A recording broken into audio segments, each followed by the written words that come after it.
This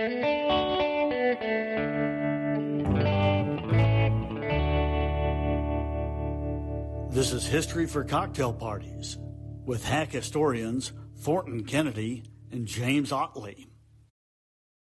Welcome to History for Cocktail Parties. My name is Thornton Kennedy. And I'm James Ottley. And we are excited to present the second in our series on the days leading up to the assassination of Abraham Lincoln. It's an incredible story. We go through basically April 9th, which is when Appomattox happened. General Lee surrenders to Grant, and that essentially, for all intents and purposes, ends the Civil War. That's also what tips John Wilkes Booth into an assassination plot to kill the President of the United States of America, Abraham Lincoln. Versus a kidnapping. And in that first episode, we introduced you to John Wilkes Booth. He is one of the most famous actors in the country, an unbelievably good-looking man. I think you had a couple of descriptors in there. That's right. But considered by some the handsomest man in America. Exactly. Also a white supremacist. Very much a white supremacist, very much felt like slavery was the natural order of things and felt like to take the Union position was going to be the degradation of the country and it was going to lead to the downfall of the United States of America. Fair enough. Yeah. And we talked about Abraham Lincoln and his security details, the fact that it's almost inconceivable to think of looking back, but he had no security. Very lax. He would ride around Washington, D.C. on his horse just by himself. So it was not unusual to see the president just riding by. And the White House, easy access to the White House. No gate, no locks. What was the great quote you had that it would not do to have people with sabers at the entrance to the White House because the occupant would look like an emperor? Like an emperor, that's right. Yeah, so it's just incredible. And then finally, Lincoln did have some premonitions. He did. He did have some idea that something terrible was going to happen, but as you said... Outwardly. Yeah. Right. Outwardly, he presented a brave face. That's right. But he did confide in a few select people that he did have concerns about his safety, but he said something along the lines of, to fear an assassination would be to die every day. Die 1,000, exactly. So exactly. He didn't want to let the terrorists win. That was your summation of it. And now we get to the day, April 14th. This is the day that the plot is going to happen. John Wilkes Booth has decided it was a kidnapping, and now it's going to be an assassination, and we're going to go through that, the plot evolution. And today, our signature cocktail, James, is water. We are drinking water today, ladies and gentlemen, because we had our signature cocktail was called a Booth Slip, which my co-host found. And go ahead and explain what a Booth Slip. Booth Slip is rye whiskey, Grand Marnier, and just brown liquor. And the name of it, because Booth slipped off the stage or got his spur caught in the flag, which we'll talk about, that's where they came up with the name. And we made a valiant effort to edit that episode. We had 6 bullets that we needed to get through, and I think we got through 1.5. And well, to clarify, so we recorded our first episode, the one that aired this past week, and then we recorded the second episode after a second. That's right. We did have a second Booth Slip. And it did not. It was not salvageable. So today's signature cocktail, cheers, water. Is water. Here we are. Before we get started, I want to say a quick word about our partners' play. History is full of lessons learned, and one of the big ones is that those who don't take action get run over by those who do. Play is a full-service ad agency that helps brands find their spark or reignite it. Their team of creative, quote, players, end quote, turns bold ideas into action with smart strategy, design, and digital know-how, helping new businesses launch strong and established ones move forward with fresh energy. Ready to grow your business? Get a free marketing consultation today at goplaydesign.com. That's goplaydesign.com. We thank you for your partnership. Indeed. We truly appreciate it. And now back to the plot. This evolution. John Wilkes Booth, initially, Jefferson Davis, you said, had set aside $1 million in gold. That's right. For any plots to kidnap Lincoln. That was the Black Flag thing. There was no there wouldn't be an assassination, Right. but a kidnapping. Exactly. And with the surrender of Lee, that John Wilkes Booth has taken it upon himself. Right. The government, the Confederate government, is gone. It's on the run. So Booth now says, there's nobody to guide him or the others that were trying to plot against Lincoln, against the government. So he takes it on himself. He's converted it from a kidnapping plan to an assassination plan. And we talked about the morning after Appomattox when he's making a speech on the balcony of the White House, and Wilkes Booth is with one of his co-conspirators, and he says, "Shoot him." That's right. And we're going to get into detail on that in this episode. But a lot of people don't realize that Lincoln was not the only target of this assassination plot. It was a grand plan. The grand plan was to assassinate the president, the vice president, and the secretary of state, to decapitate the leadership of the federal government. One target, or as I mentioned, Andrew Johnson, the vice president, was an obvious target. He was an easy target as well because he lived at a nearby hotel and was completely unguarded. And he's, first in line to the presidency. It would make sense if you're trying to decapitate the government, you're going to take out him. And he was a Southerner, Johnson was, but he's viewed from Tennessee. He sure was. But he was viewed as a turncoat. He had cast his lot with the Union and even worse, the Republican Party. And Lincoln had selected him specifically because he was a Southerner. That's exactly right. So the third target is Secretary of State William Seward. His oppressive policies towards the South had long made him a target of Confederate. Big abolitionist. He sure was. And, he's also an easy target. He's 63 years old, and he's bedridden at home after a carriage accident. I don't know I think you mentioned that in the last episode. I can't remember since we so I think in that first episode, I did mention that Edwin Stanton, Secretary of War, delivers the news of the surrender while Lincoln is visiting Seward as he's recuperating from this carriage accident. Right. That's exactly right. So Booth has recruited 3 other co-conspirators for the plot. Again, these co-conspirators are originally recruited to kidnap the president, and it actually takes some convincing to talk them into the plan to where there's actually going to be a murder, an actual assassination. Well, and in one case it doesn't take, but... You're exactly right. The first one of these that we can talk about is David Harold. He's a former pharmacy clerk, born and raised in D.C. He's educated, but also rugged. He's got a degree from Georgetown, actually. Wow. He's a hunter. He knows the back roads of Maryland and how to survive in the wild, and he is the most committed member of Booth's team. He's critical to Booth's escape. Booth needs Harold to guard him or guide him through the Maryland backcountry and help him survive in the woods on this journey that he's going to take. But wasn't Booth from Maryland? He sure was. But he didn't. I guess he was an actor. He did not have the experience of camping out and knowing the backwoods. Not being a backwoods guy. Exactly. The second co-conspirator was a guy named Lewis Powell, also known as Lewis Payne. He was 20 years old. He was a former Confederate soldier and a spy. He was the one that had the most experience with arms and things like that. He was tall, powerfully built, and, quote, considered handsome, except for a face deformity on one side from a mule kick. Good Lord. Yeah, that's where I feel like, except for that. Lincoln, how was the play, He was from Florida. He had fought in several battles. He's wounded and captured at Gettysburg, but he escaped from prisoner of war camp. He's a solid horseman and quick with a knife. And he's the one that's assigned to kill Seward. Right. Third co-conspirator is George Azarat. He's a drifter and a drunk. Of German heritage. He's a carriage repairman in Port Tobacco, Maryland. He's brought on because he knows the smuggling routes from Washington, D.C. into the Deep South. Interesting. Get through Maryland and then into the Deep South, and he knows the routes. He's ferried mail and contraband and people across the Potomac into Virginia. He's described as hardscrabble, and he's lived a dangerous existence. He's in it for the money. He was to be paid handsomely to smuggle a bound and gagged president into the hands of the Confederates. And he's the one that's assigned to kill Vice President this gets Johnson. back to that $1 million in gold, which is no longer. I don't think Booth probably told his partners that was no longer. Yeah, well, he doesn't tell them until almost right before.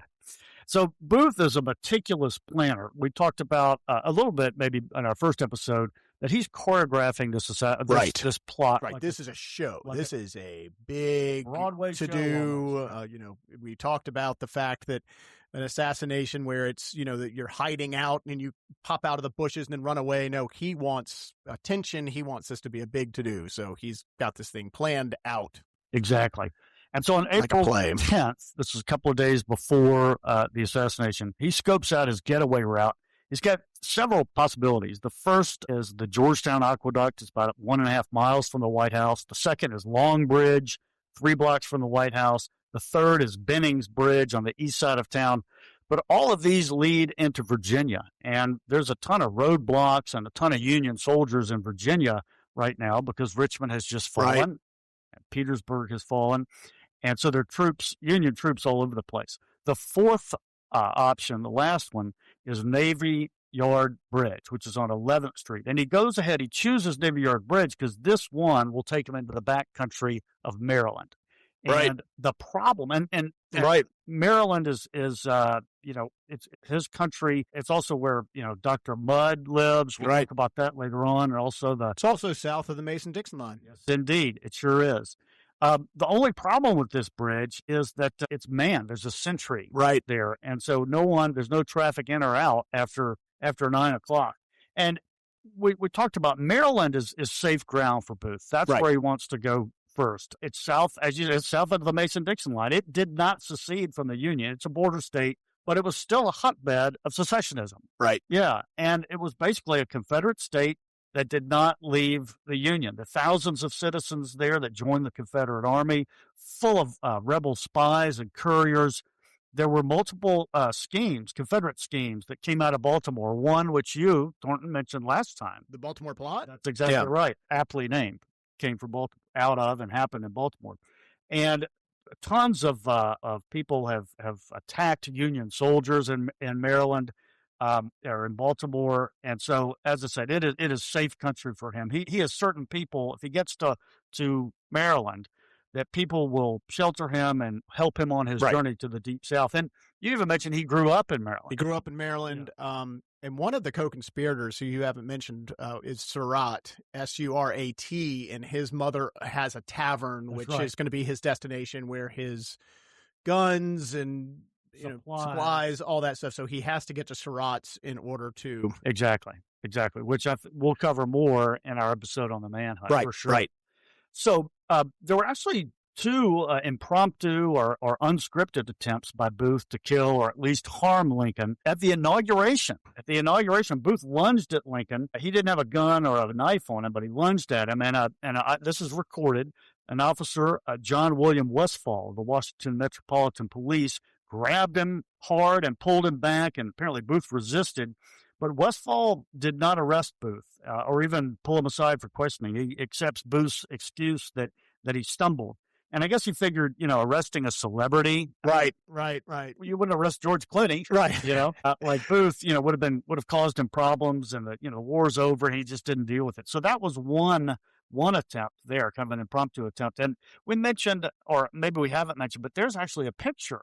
Right. Yeah. Booth, and they're not very far away. I mean, really you can see Lincoln giving his, inaugural address, which is considered one of his great speeches of all time.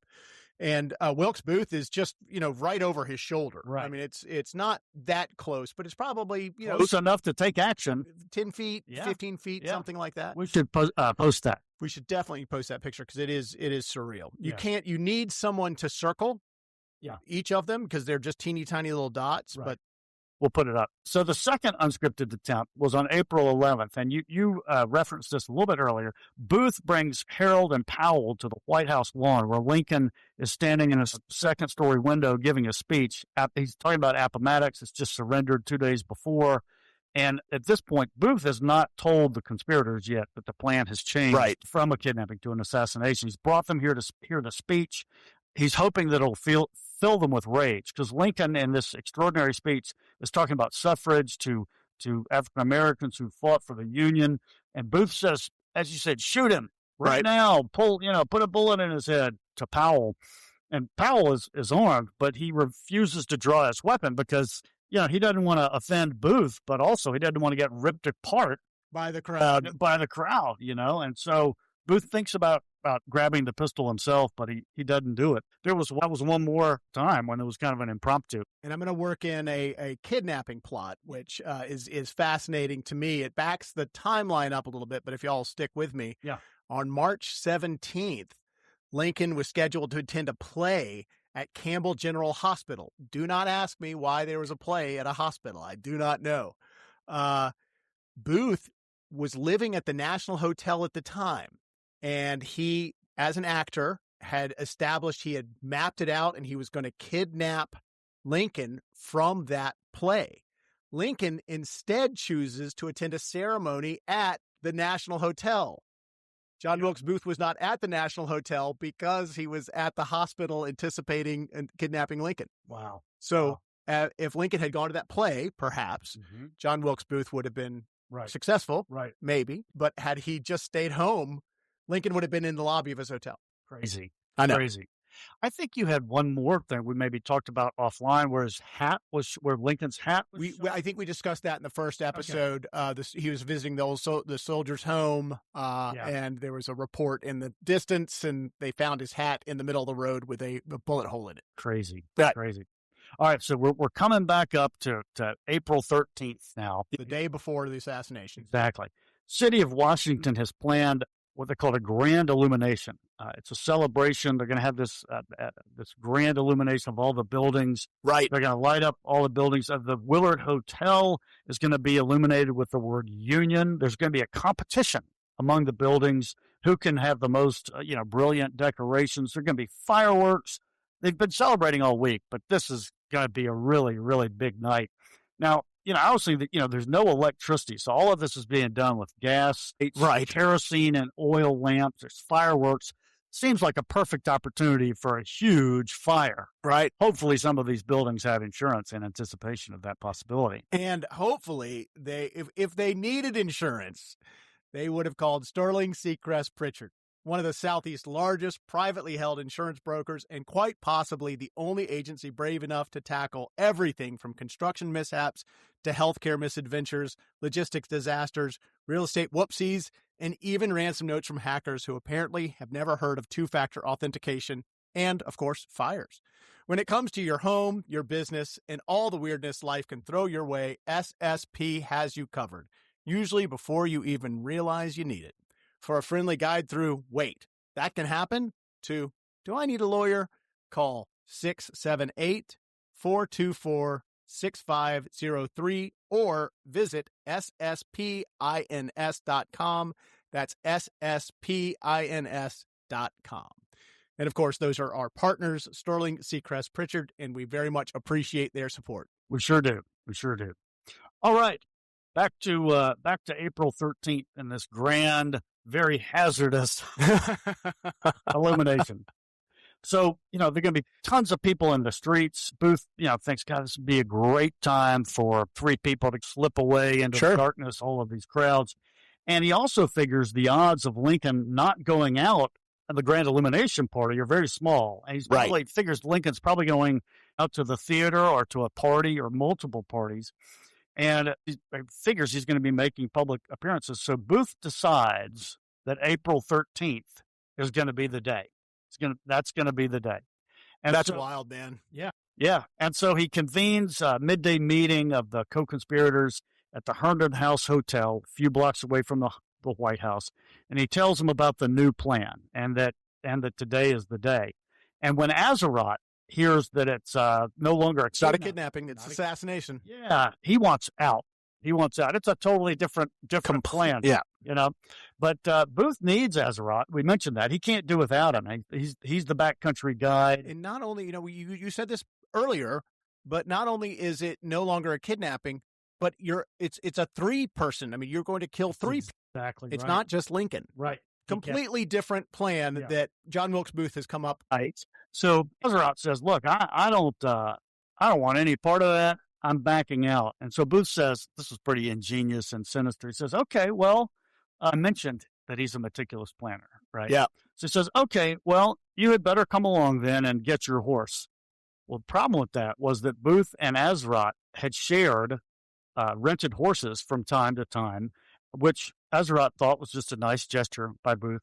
But Azrot is visibly and indelibly connected to Booth, because of the right. because he's been seen on his horse for weeks in D.C. So Azrot, he has to stay now. He's in it whether he likes it or not. So just a clever little dig. Yeah. But he's a meticulous. He thought Booth. That's how sinister this guy is. He thought about that ahead of time. So the plan is Booth is going to canvass notable residences around town, maybe go to the theater to try and find Lincoln, and he's going to use his celebrity to gain access to these places. I guess Seward, he's bedridden at home, so they know where he is. They know where he is. Powell there. And I guess they figure, Vice President Johnson will at some point be back at his hotel unguarded. So the plan is for the 13th. So they all leave one at a time, go their separate ways, so they don't arouse suspicion. And he says, look, if we can't pull it off tonight, we'll try again the next day. Well, Booth walks all over Washington, goes to all these different, parties and theaters and this and that. But he can't find Lincoln. So he goes back to his hotel. Apparently, Lincoln has a migraine. Oh, my gosh. He doesn't go out. But how is he communicating this to his co-conspirators? Is he calling them on his cell phone and being like, hey, I can't find him? That's a great question. Probably unanswerable. Well, one of our listeners, please let us know how Booth intended to signal to the other two conspirators that the plan was off. The plan was off, that he couldn't find Lincoln. Yeah. Maybe, God.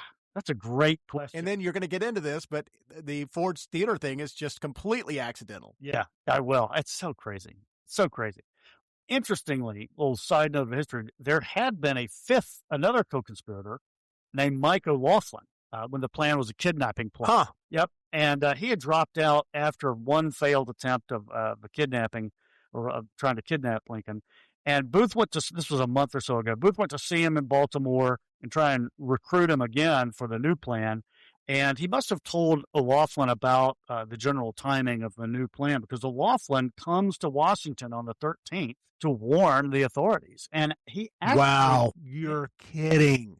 I'm not kidding. Oh, my I'm not kidding. That's crazy. He actually gains access to a party that Secretary of War, Department of War Secretary Stanton is throwing this evening on the 13th for Grant, who we're going to talk about, is in town if we haven't already.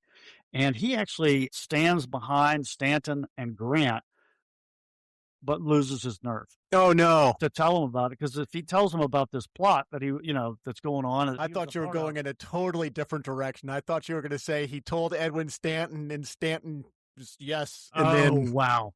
I thought you were going in another direction. Yeah. Well, we'll get to that conspiracy I know. theory. You love your conspiracies. I sure do. All right. So now that plan didn't work. Now it's April 14th, 1865. It's Good Friday, but in name only. The First Lady, Mary Todd Lincoln, has tickets for Grover's Theater for that evening to see Aladdin. It's also. But can I insert real quickly? Please. You mentioned that Grant is in town. Yes. And did we mention that Robert Todd Lincoln was on Grant's staff? Not yet. So one of the first things that happened, and this is, again, why these were the best days of Lincoln's presidency, his son is back from the war. Grant is in town, so the Lincolns all have breakfast together. Yeah. They're all back together. Mary Todd Lincoln, who has kind of this reputation, seems to be in a fairly good mood. She's in high spirits. He's feeling good. Yeah, absolutely. And she's ready to go to the theater. Yeah. Celebrate, And she, as I said, gets these tickets or has these tickets to Grover's Theater. And this particular night, it's going to be the grand finale of the show. The cast and the audience are going to rise up together and sing patriotic songs written for the occasion. And everyone in Washington is talking about it. It's a big, big deal. But at 10 a.m., word comes from James Ford, who's the manager and owner of Ford's Theater. And he says, hey, I'm staging the wildly popular Our American Cousin play with legendary actress Laura Keene. She's going to give her 1,000th performance and her signature role as Florence Trenchard. And Ford writes in his message, you do not want to miss this. Wow. To Ms. Lincoln. And little side note, Laura Keene, the main actress, is 38, pretty remarkable woman, also very famous, maybe America's most famous female actress. She owns her own theater. She's one of the first women in the country, if not the first, to own her own theater. manage her own career. And the theater that she owns is called, it's later renamed Winter Garden, and it still exists today. Well, that's cool. Actually, it's a different location. It's in New York City, but Winter Garden Theater. Yeah. Go check it out. Exactly. And so Laura Keene has bought the worldwide rights to American Cousin.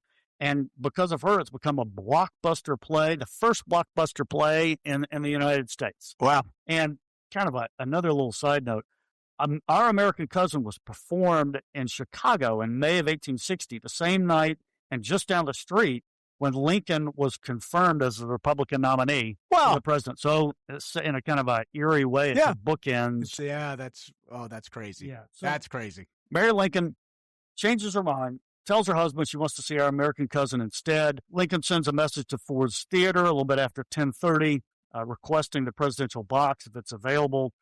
I don't know how we know this, but apparently President Lincoln would have rather gone to Aladdin. Right. Yeah. I mean, even before. Interesting. Yeah. And so Lincoln sends invitations to General Grant. And that's another one of those history could break either way, or a butterfly flapping its wings. Exactly. Got to get that in there for sure. Every episode. Right on. We should have a little dinger or something. So Mary Lincoln, she sends an invitation to the Grants to attend with them. We mentioned before they're in town because of the Appomattox surrender and to celebrate. And Lincoln's messenger reaches Ford's Theater at 10:30 a.m. He requests the presidential box. As I mentioned, James Ford is ecstatic. He's now going to have a sold-out show. I mean, the prestige. President of the United States, who has just celebrated the end of the Civil War, is going to be there. Exactly. Now, by chance, at the exact same time, John Wilkes Booth is walking into Ford's Theater. Unbelievable. To get his mail. He doesn't have a permanent address like many actors, and Ford's Theater is his permanent mailing address. It's a courtesy that they extend to famous actors like Booth. So Booth overhears Ford sharing the news with the stage carpenter, and he pretends not to hear, but he hears every word that the Lincolns and the Grants are coming to the theater. That defies belief. Doesn't it? It does. I mean, it's almost like, truth is stranger than fiction. It is. Yeah. So he hears every word. He casually reads his mail on the front steps, and then he heads back into the theater to make preparations. He knows it's going to. This is so crazy. Isn't it eerie? Yeah. And no one asks him what he's doing there because this is kind of common. Yeah, this is a theater he knows very well. It's his house, and he's actually performed there before, fairly recently, maybe a month or two before. It's just not out of the ordinary for actors, famous actors, to be hanging out or have free access to the theater. So Julia Grant, General Grant's wife, gets Mrs. Lincoln. I'm giggling in advance. Gets Mrs. Lincoln's invitation to attend the show and immediately declines. Firm no. Hard stop.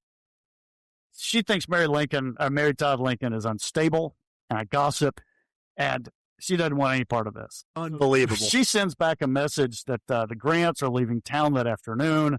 They can't make it. She's adamant that they catch the afternoon train. She even chooses the local.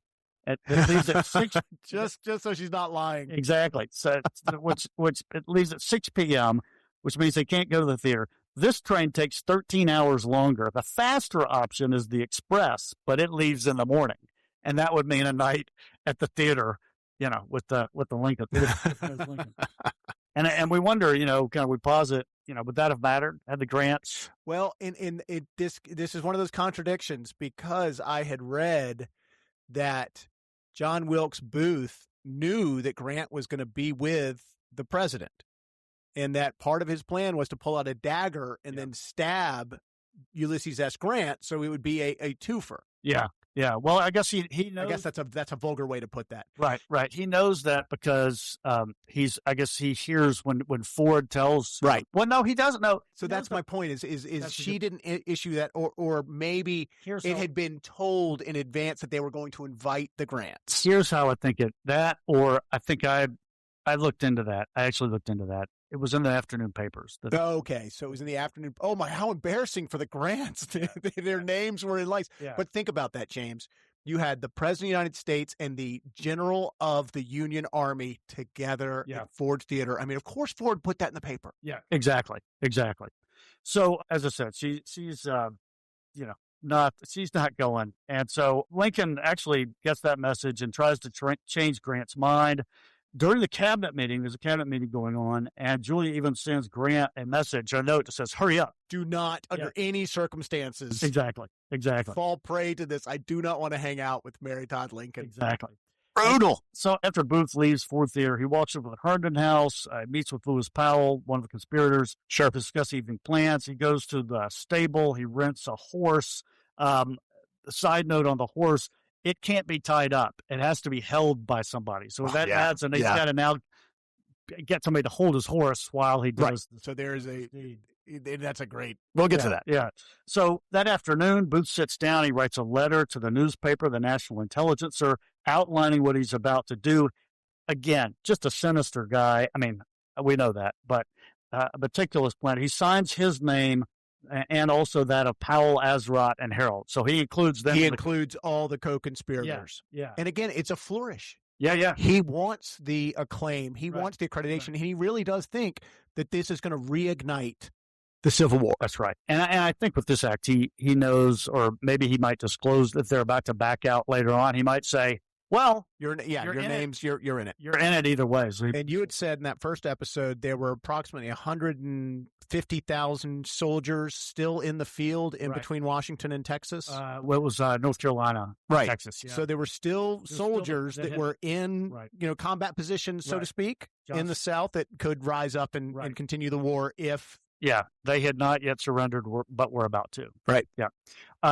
So he seals the envelope, walks outside, sees a friend of his who's another actor, John Matthews, and gives him the letter. It says, look, this letter is sealed. Don't open it.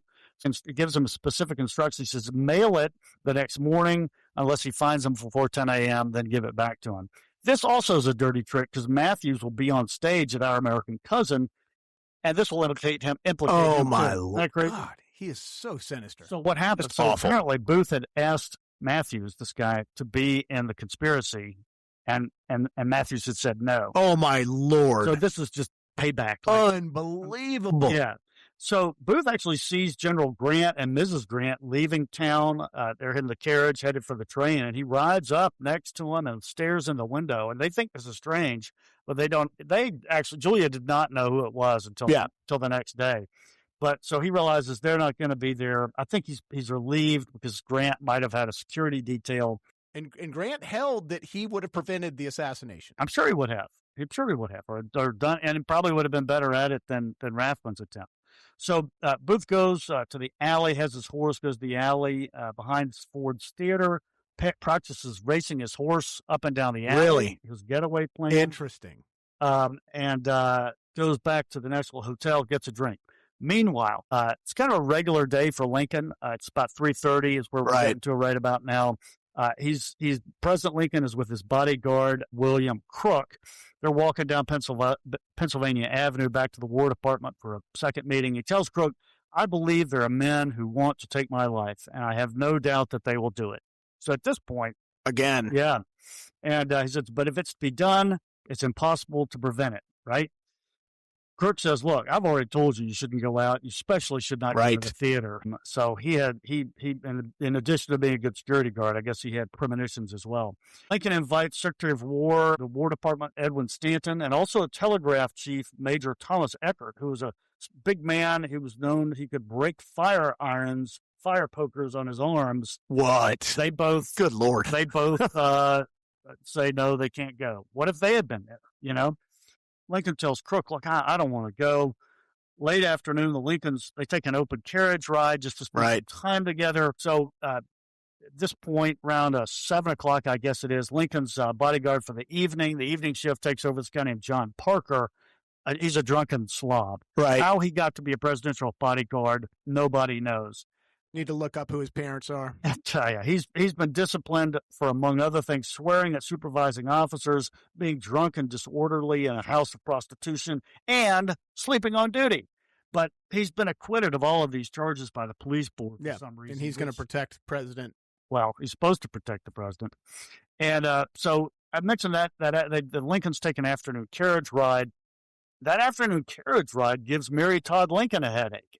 And Hedda has her second guessing the decision to go out to the theater at all. But so they almost didn't go because of her headache.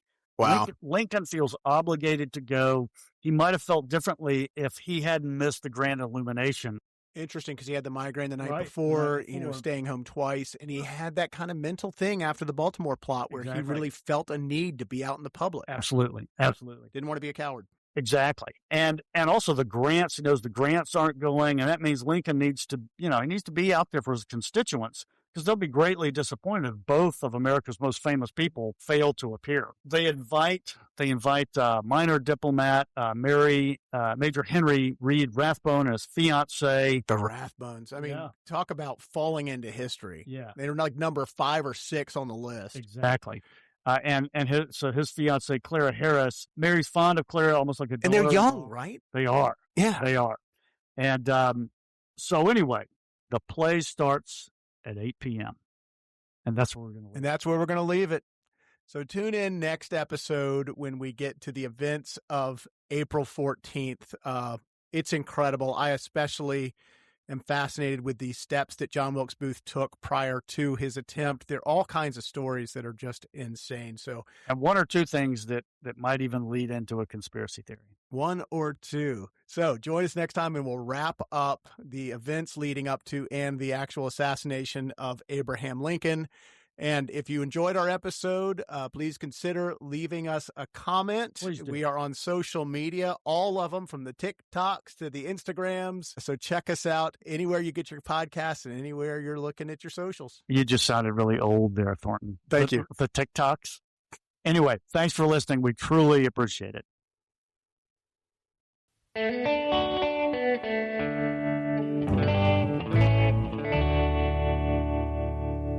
This is History for Cocktail Parties with hack historians Thornton Kennedy and James Ottley.